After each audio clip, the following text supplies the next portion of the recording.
Welcome back. That is what we're talking about today. We've got Dr. Jerome Okolo, who is a tax law expert. He joins us via Zoom from Enugu. Good morning, and thank you for joining us today on the program. Well, yeah, much as we've seen this decision at the moment, even though the FIRS says, we'll take it higher, we'll go up and challenge that further and see what happens. But the River State government themselves directing the state officials to ensure full compliance. Could you tell us, what is the thinking in your professional circle about what is going on at the moment?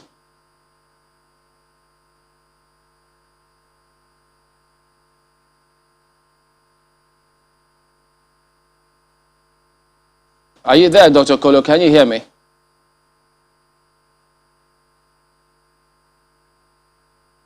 Okay, we'll try and get that connection sorted, then they'll come back to you on this one. So, well, clearly, this typology of a tug of war going on, and so you really like to just find out, look, because the statement coming through from FIRS will equally give people some concern, say, well, haven't read from them, and then this decision, both parties giving, both authorities giving directives, so clearly you just wonder, you just have to. Honestly, I wonder what yesterday would have been like for businesses in Rivers State, thinking, who do we pay to? I mean, so what's the thinking? I imagine the legal department of different companies coming together and trying to look at the judgment, they look at the statement, they look at the laws and think, where do we stand? And like we said, that's not good for business, which is why it's good to have the proper perspective on these things so people can make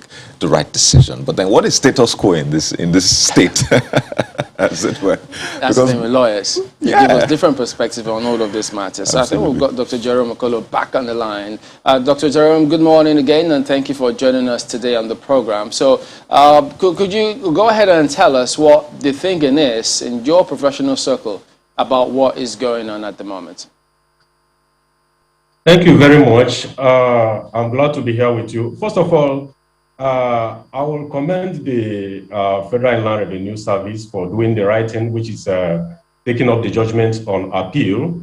But addressing the issue from the legal point of view, I would say that there have been several legislative arrows pointing at the value-added tax, so many legislative arrows of the law, statutory law, have been pointing at value-added tax. But what happened now is that the hand of the judiciary now drove the edges of those arrows right into the heart, as consistently driving the arrows right into the heart of value-added tax. So value-added tax has a very weak legislative foundation, and that is just being exposed by the judgment, the recent judgments of the courts addressing the legislative shortfalls, legislative weaknesses of the value-added tax. You go to constitutional foundation, which is the substratum, the ground for any law to stand and survive.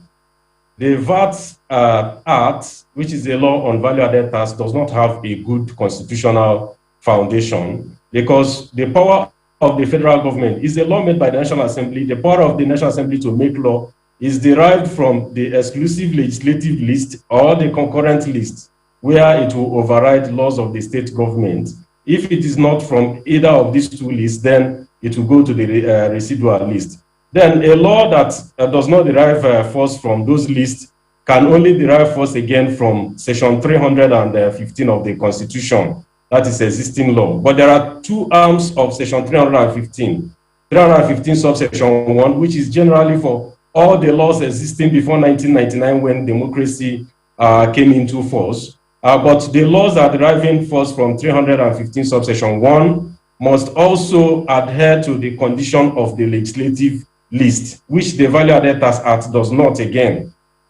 So if you look at section 315 subsection 5, the laws that are sacred cows that don't require any condition to survive are the ones specifically listed in section 315 subsection 5, like the Land Use Act and the NYSC Act. Value-Added Tax also does not have a place there. So it will take an interpretation of the Constitution that may not be the regular mode of interpretation for the Value-Added Tax Act to see the light of the day, and for the power of the federal government to tax VAT to be restored. But the situation as it is now, there is an appeal and the stay of execution. An appeal does not operate as stay of execution. An application by federal government to stay execution of that judgment has been dismissed. So as it is now, the judgment of the Rivers State, the Federal High Court, Port Harcourt Division, sitting in Port Harcourt, Rivers State, is the law as it is now. But because of the troubles, the confusion that will be setting in the camp of the taxpayers if there is implementation of the value-added tax, I will advise that it be put in abeyance, and then the process of the appeal up to the Supreme Court be hastened with the same accelerated hearing that electoral cases are accorded, so that it will be settled very, very soon, and then taxpayers would now be very clear on which tax authority to direct their VAT compliance on. Thank you. We'll talk about that a little bit more, but if I could just backtrack a little bit and go down memory lane. Now, if that VAT Act of 2007 doesn't have a very strong foundation on a shaky ground, so when Lagos State government took the federal government to court about centralization of this VAT in 2014, and Supreme Court ruling we don't have original jurisdiction in this matter. So if the state government had at that time gone back, started perhaps approached it the way Rivers did, does that suggest then that they might have had a case? Yes, of course. They might have had it, because the law as it was in respect of VAT and that 2014 is still the law as it is now and as it was when the Federal High Court in Rivers State decided the matter. So they would have had a case. They would have had a victory of Lagos State would have had a victory of Rivers State if they had come back to the Federal High Court the moment the Supreme Court said they had no jurisdiction. The only reason the Supreme Court declined jurisdiction then was that it said, by the Constitution, our original jurisdiction can only be invoked if the conflict is between the federal government itself and the state government. But what we have before us is an agency of the federal government and a state government, not the federal government itself. So we don't have jurisdiction. So if Lagos State had taken a cue from that and gone to the federal High Court as at then, I would say that what just happened in Rivers State by the Federal High Court would have also been the case then in 2014. So earlier on, just before you came on, we were trying to put ourselves in the shoes of businesses. You have touched on it, but maybe not quite as clearly as I would want as to what the situation is right now. So you say that as it stands, with that court judgment, companies are meant to, or VAT is meant to be collected by the River State government. Am I right? Yes. But you also went on to say it should be put in abeyance. That is strictly going by the law, because with the stay of application for stay of execution dismissed now, it means there is nothing in the way of the River State government to enforce the law it just enacted, or the value-added tax law. There is nothing in the way, because by tried principle of law, an appeal does not on its own constitute a stay of execution. That's the law. But for ideal management of the tax and in fairness to the taxpayers, my advice is that while VAT enforcement is put in abeyance, put on hold by both the federal government and the state government, the appeals, both from the Court of Appeal and ultimately in the Supreme Court, should be given accelerated hearing. We see the speed of electoral matters, election matters compared to other matters. So they will even accord it speedier dispensation in resolving the matter, not just at the Court of Appeal, express movement to the Supreme Court, and then finally the matter is laid to rest by the Supreme Court. So my advice is that the tax be put in abeyance for now, and then the appeal processes be sped up. So, Dr. Okoro, does the law recognize this abeyance, this your view? Because, I mean, when the chips are down, I imagine in the coming months or years, when these things are reviewed, they'll look at how well people actually adhered to the laws or the judgment. So this abeyance, can it hold water in the future? Because, like you said, the judgment is quite clear. So how will the abeyance play out when the judgment is clear, says the state should collect VAT? Yes, as I said, the right of the state is well spelled out now, and there is no stumbling block to that right. I am just considering the plight of taxpayers who would be at a loss, going strictly by the judicial development as it stands. Stay of execution being dismissed, only an appeal pending. The states are right to enforce the laws that's the state that have the laws, like Rivers State that enacted the law. They have the right to enforce the laws. But I'm looking at a situation where nobody can tell the Court of Appeal or the Supreme Court says otherwise. What then happens? Ideally, what will happen is that before that judgment of the Supreme Court comes, the states will have been right to enforce their own laws before then. That is what will happen. Yes, but just for what it is worth, the laws be put in abeyance until it is ultimately decided. That is just a personal advice from one who cares for taxpayers. Not that I'm strictly speaking the terms of the law. The terms we'll of get the law that. now, states can enforce. So, States can enforce but until. the thing about that now, that suggestion is this. The state wants to go ahead and collect this. That's why they went to court in the first place. FIRS challenges this because they don't want that to happen. So if they put it in abeyance, who's going to keep collecting it? Does that mean no tax will be paid at the moment? Is that a subtle tax holiday? What will then be the situation playing out if that were to happen? Okay, if it's put in abeyance, if the right of the state is ultimately upheld at the Supreme Court, it would have been a backlog of that right. Then there are still concessions in tax payments. There are still concessions in tax payments, like we know about VAT, that's the voluntary asset and income declaration concession incentive given by the Federal Inland Revenue Service at a point. And that is why I also advise that the appellate process be given accelerated hearing. Let it just be a matter of days, of weeks, if not days. So that period, VAT compliance is on monthly basis. It wouldn't have been a long time. So that if the right of the state is then ultimately upheld at the Court of Appeal, it will have been that it is their right in backlog to have collected VAT within that period. Then it will now become a situation of a negotiation with the taxpayers, the businesses, because VAT is collected through the businesses, not paid directly by the consumers of the taxable goods and services. So okay, my proposal is just in fairness to the taxpayers. So that means that the consumers will still keep paying VAT, but the companies will hold off on who to remit that VAT to. Oh yes. There will still be VAT compliance. The VAT is of monthly compliance.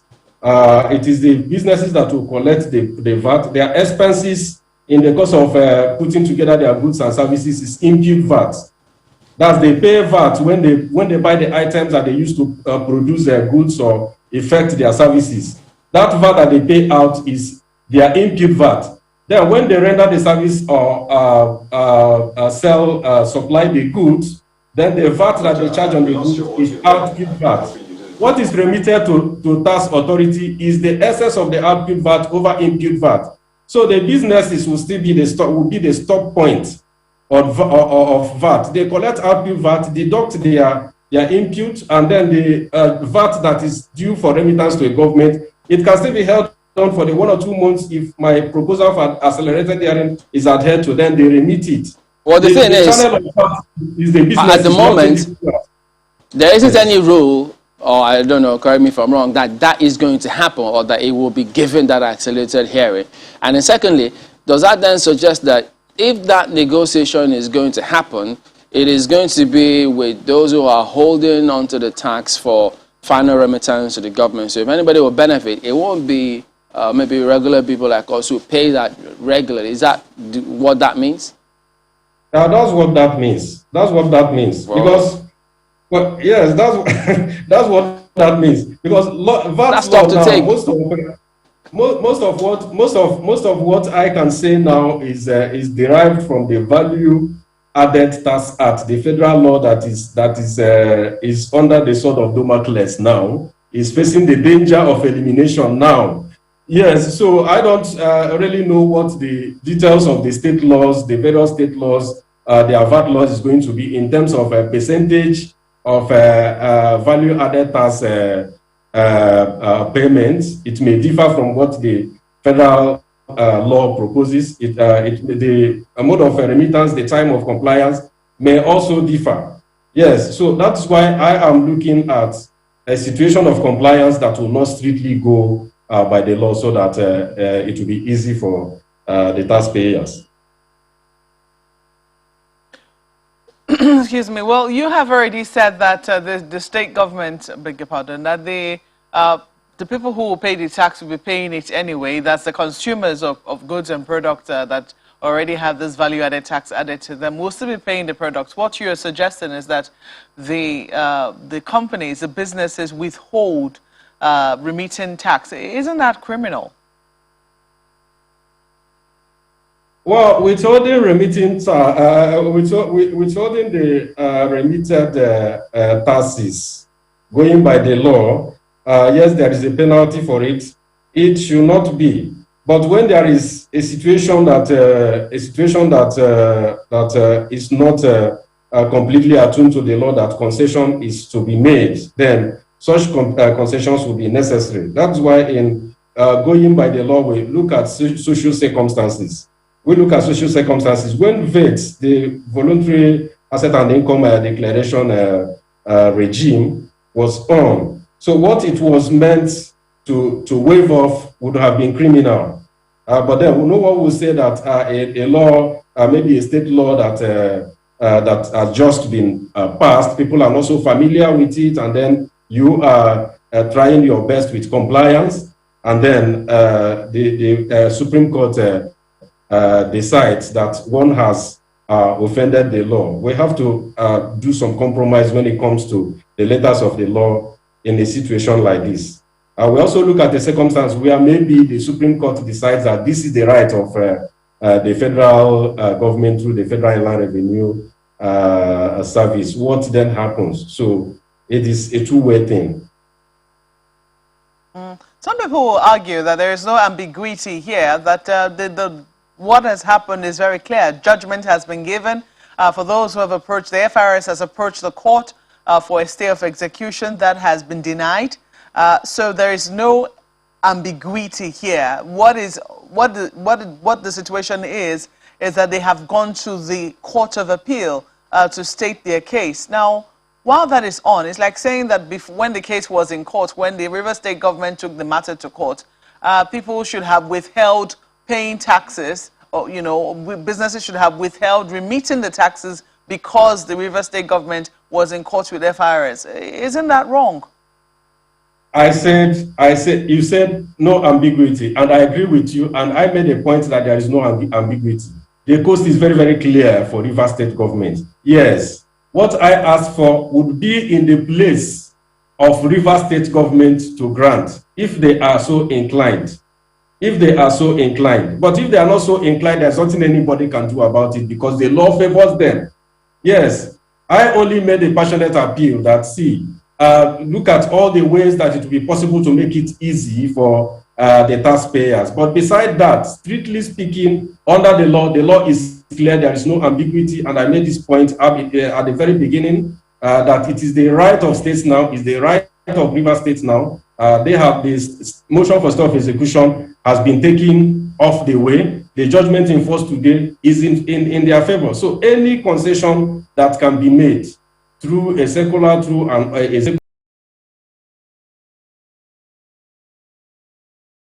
then nothing stops them. There's nothing anybody can do to push them against exercising their right as it stands now. Okay, so what do you think, though? I mean, why do you think this is so contentious?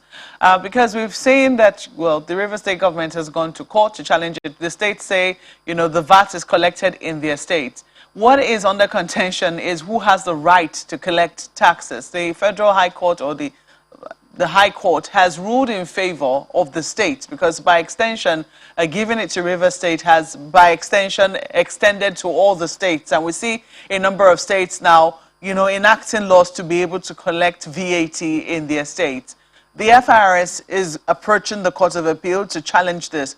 Why do you think it's important to them when, at the end of the day, when this comes to the common ports, the states where this VAT is collected still get at least 75% of what is collected in general? Why do you think that they're challenging this?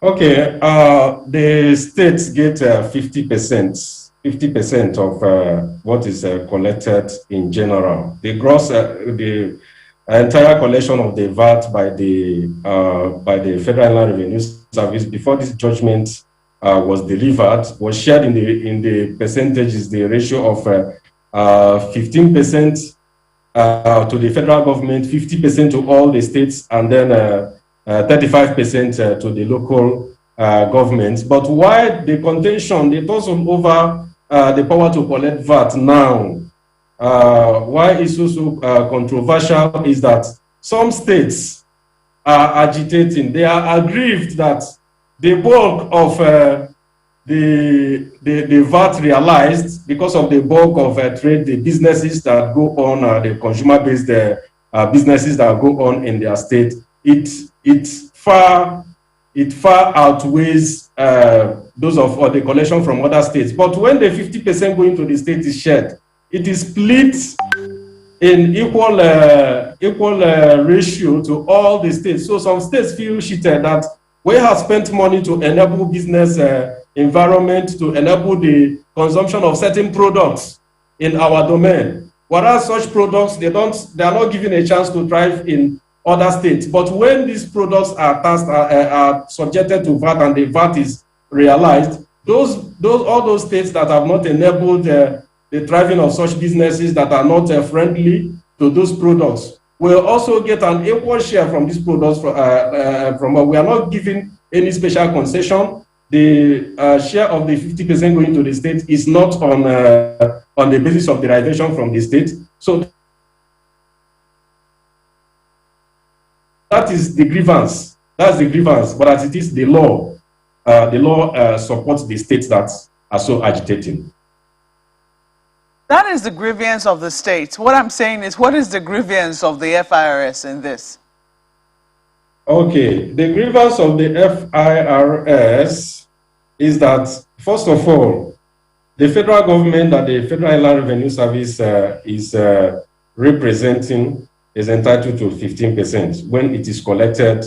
The tax is collected by the federal government. But if it is collected by the state now, there will be no remittance to the federal post. In other words, that share that goes to the federal government will not be there.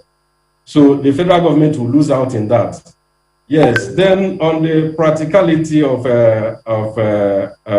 practicability of the tax and enforcement of the tax, there are some aspects of value-added tax, like tax on international tax on imported services, tax on exported services is exempted. VAT is exempted on exported services, but imported services, they subjected to tax. Imported services, you are receiving service from an outside source, is the Federal Inland Revenue Service that subjects it to value-added tax. So that the mode of enforcement, ensuring compliance by the foreign entity, may not be feasible for states because they don't have such international machinery to put that in place. So much of the VAT will be lost.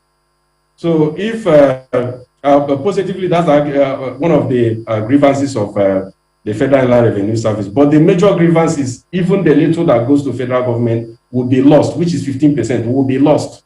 Everything will end with the states now if the power is power of enforcement is conceded to the states only.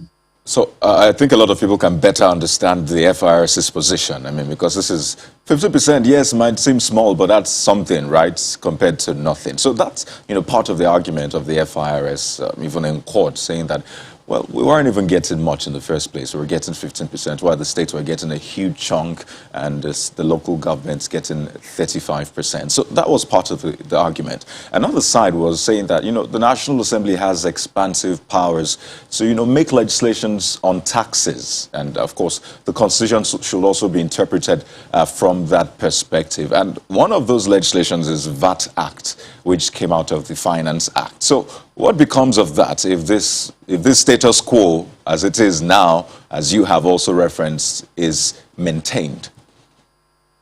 Okay. As I said from the beginning, several legislative arrows we are pointing at the VAT Act. What the judiciary, what the courts are doing now is consistently driving those arrows into the very heart of the VAT Act. When I say legislative arrows, I mean legislative witnesses. You cited the VAT Act, you cited the Finance Act. These are laws made by the National Assembly. And the law, made by either the National Assembly or State Assembly, derives its life from the Constitution. I made that analysis that if you look at the legislative list, the taxes that are to be legislated upon by the federal government is itemized in items 58 and 59 of the schedule to the legislative list. That is taxes on income, profits, and capital gains, and then stamp duties. But VAT is not one of them. Then if a law fails that test, then it can only survive if it's under existing laws in section 315. And 315 subsection 5 outlines the specific laws that are sacred cows, like the Land Use Act and NYSC Act. The other laws that must derive life from section 315 must also conform with the list. VAT Act does not. And so that is why the VAT Act is being consistently declared unconstitutional, not just in this judgment by Rivers State and FIRS. In another judgment, even Chukwuka, Okala, and FIRS, though that's an individual taxpayer, the Federal High Court had already decided that VAT Act has no place in the Constitution. The other law it will have derived life from is the Taxes and Levies Approved List for Collection Act. But again, the court in Uyo Local Government Council and Akwa Ibom State Government ruled that Tax and Levies Act, because it said, notwithstanding what is in the Constitution, it sort of places itself above the Constitution, that law has no force, no ground to stand on. Okay, so if I could just come in, pardon me, Doctor, if I could just quickly butt in. So if you're saying that it renders the VAT Act unconstitutional, so what percentage has to be paid then? Is it the 7.5% that is in the VAT Act? Is it 5%? Or states are at liberty to say, you know what, for my states, let's do 20% or 15%? Yes. Unfortunately, that's the case. If state says you are remitting 20%, 30%, 50% of the cost of goods or services, then that's how it will be. And one state can say 50%, another state will say 2%. One state can say 5%. If that's going to be operationalized, does it then mean that if you're coming from one state that maybe you pay 5%, like to be nice on that one, if you pay 5% in a particular state and you get to another state, and if theirs is about 7%, you pay, that's what's going to happen? No, this argument has been put up. I think some of the governors raised this argument that for goods in transit, that it will be suffering VAT at all the stop points from the point it leaves to. But VAT, both internationally, worldwide, and in most jurisdictions anyway, what is practiced here, what the culture of VAT here is the destination principle of VAT that makes VAT liable to tax at the point of consumption. It is where the goods or services supplied that VAT is charged. So if you are transporting VATable goods or you are moving to render VATable service, you are not liable to VAT at any point. That is not VAT. They can save any other pay, but it is that destination where you will supply the goods or service that there will be no double taxation, no taxation of VAT in one state and still the same product is subjected to All right, then. VAT in another of VAT.